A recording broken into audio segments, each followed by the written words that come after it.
비트코인이 한 3만 불 기록한 다음에 반등을 해가지고 4만 불 넘고 이제 다시 3만 8천 불대를 기록 중인데, 이것에 좀 영향을 준 거는 뭐 코인 하시는 분들은 다들 아시겠지만 미국 인프라스트럭처 빌에서 280억 달러, 28 빌리언을 가상화폐 이 산업에서 조달할 것이라고 얘기를 했어요. 근데 이것도 조금 애매한 게, 이 법안에서 브로커라고 정의를 해놓고 이들에게 세금 거둘 거라 그러는데, 이 브로커 의미가 굉장히 넓어요. 보통 주식에서 브로커라고 하면 이 증권사가 되거든요. 그래서 가상화폐에서 이 브로커라고 하면은 뭐 코인베이스라든가 뭐 이런 회사가 되겠죠. 한국의 뭐 업비트 뭐 이런 데가 되겠어요. 그런데 이 법안에서는 뭐 채굴자도 들어가고, 그리고 또 디파이 이런 스테이킹 해주는 앱이 있잖아요. 이런 스타트업 이런 애들 들어가고,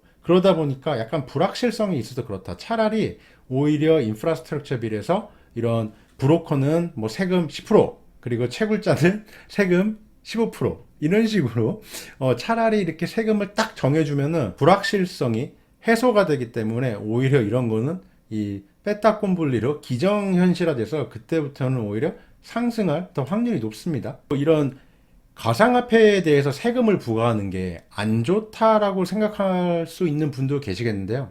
저는 조금 생각이 달라요. 이 세금을 부과한다는 말은 정부가 정식적으로 케어를 해준다는 소리거든요. 우리가 이거를 보살펴 주겠다는 소리예요. 왜냐면 이게 완전히 음성적이고 불법적인 거면은 세금을 부과하기도 힘들거든요. 옛날에 예를 들어서 지금 몇몇 주에서는 마리화나에 대해서 세금을 부과를 하고 있어요. 아직 연방법으로는 미국은 불법이에요. 이런 것도 점점 이제 합법화가 돼가는 거고, 그 전에 비슷한 게 흐름이 뭐가 있을까요? 술. 이것도 이제 세금을 부과함으로써 미국의 정부에서 새 술을 창출했고, 그 다음에 뭐 요 술과 담배는 세금이 굉장히 세요. 그리고 많은 사람들이 원하고. 근데 지금 비트코인이라든가 마리화나 이거를 똑같은 이런 정부에서 세수 창출 이런 관점으로 본다면은, 미국 정부에서 지금 세금 되게 많이 부족하잖아요. 정부 재정이요. 그래서 어떻게 보면은 앞으로 이 산업을 더 키워서 세금을 더 뜯어낼 수 있다고 정부가 생각하는 것 같아요. 지금 이런 인프라스트럭처 빌에서 가상화폐 이 여기 산업에 대해서 세금을 부과한다는 거는 정부에서도 이거를 어느 정도 우리가 좀 보살펴 줄게, 저는 이렇게 받아들이고 있어요.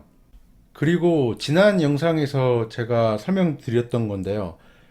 기관 투자자들이 투자를 하거나 혹은 현금 대신에 비트코인을 사거나, 아니면 따로 펀드를 지금 JP 모건이라든가 뱅크 오브 아메리카 많은 은행들이 이런 클라이언트들이 원하니까 비트코인 관련해서 투자 자산을 만들고 있어요. 그런 측면을 봤을 때 이게 비트코인의 변동성이에요. 최근에 거의 4만 불, 뭐 6만 불 넘어가가지고 이렇게, 그때 6만 불까지 갔나요? 예, 여기까지 6만 불 넘었을 때 이 비트코인의 변동성이란 게 밑으로 하락해야지만 생기는 게 아니에요.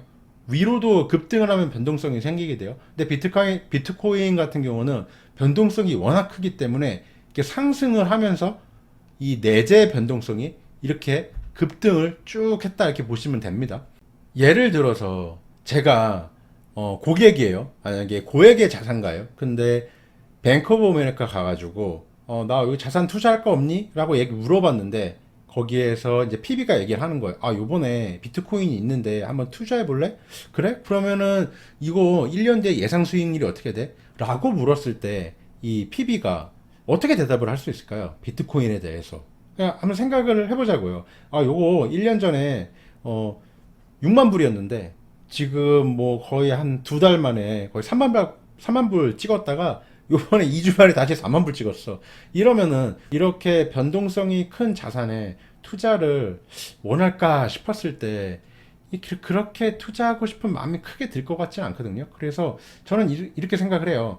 이 비트코인에 오히려 급등하고 급락하고 이런 것들이 많아지면 좋겠지만, 왜냐하면 거기서 단기 트레이딩을 하는 사람들은 많은 수익을 얻을 수 있으니까. 하지만 오히려 전체적인 산업 측면에서 유동성이 공급이 되려면은 지금의 이런 미친 변동성, 이게 조금 잠잠해져야 되지 않을까 싶어요. 그리고 인프라스트럭처 빌 같은 경우는 정작 법안으로 발의되려면은 9월 20일이 지나야 돼요. 왜냐면 이 하원이 이제 9월 20일까지는 의회가 열리지 않거든요. 이따 하원에서 패스해가지고 바이든이 사인을 해야 돼요.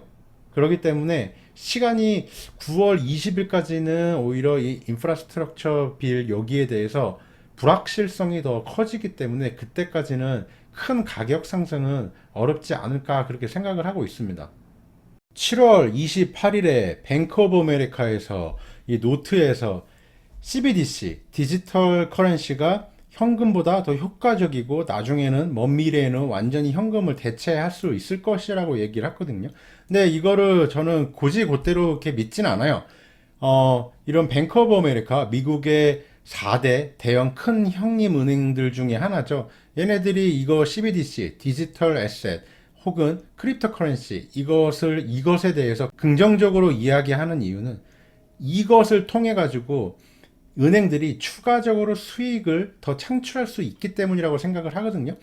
그렇잖아요. 이거 돈도 안 되는데 뱅크 오브 아메리카에서 이렇게 CBDC 이런 디지털 커런시를 더 효과적이라고 할 수 있을까요? 아무래도 뭐 장점도 물론 있겠지만 은행들도 여기서 이 산업이 더 클 거라고 지금 판단을 하고 있고 여기에 대해서 계속 투자를 하고 있다. 이렇게 저는 판단을 하고 있고요. 가상화폐를 투자하시는 분들은 이미 다 아시겠지만 이렇게 지금 뱅크 오브 아메리카가 비트코인 선물 트레이딩 하는 거를 이제 허가를 했거든요. 이제 얘네들도 이거를 본격적으로 이제 산업을 뛰어들겠다. 이렇게 지금 하고 있는 거예요. 그렇기 때문에 이걸로 통해서 수익이 더 창출되니까 지금 은행들이 앞다퉈 가지고 이렇게 선물 거래 허용하고 크립토 이런 디지털 에셋 이런 웹사이트도 만들어 가지고 투자 자금을 받고 있어요. 이러니까 아무래도 뱅크 오브 아메리카도 이런 비트코인 선물 거래를 허용을 하고 이런 투자금을 받고 이러는데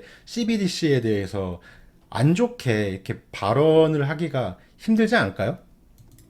이거는 피델리티의 디지털 에셋이라는 웹사이트고요. 개인 투자자들은 이걸 투자할 수가 없어요. 그런데 이제 기관 투자자용으로 이렇게 웹사이트를 이미 만들었고, 그러니까 이런 피델리티라든가 뭐 JP 모건, 뱅크 오브 아메리카 이런 대형 은행들, 증권사들이 괜히 이렇게 미쳤다고 돈을 이런 데다가 쏟아가지고 이런 웹사이트 만들고 이렇게 할까요?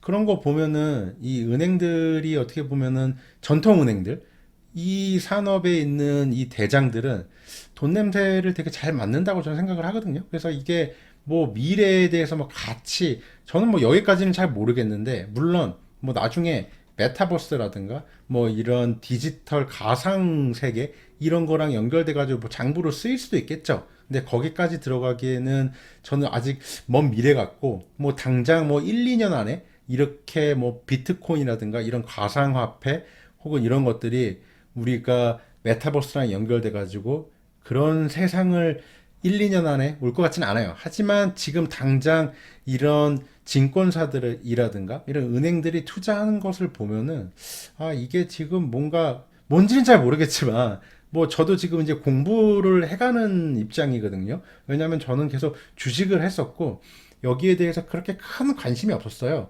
그런데 이렇게 은행들이 내가 아는 전통 은행들이 여기에 대해서 이렇게 투자를 한다.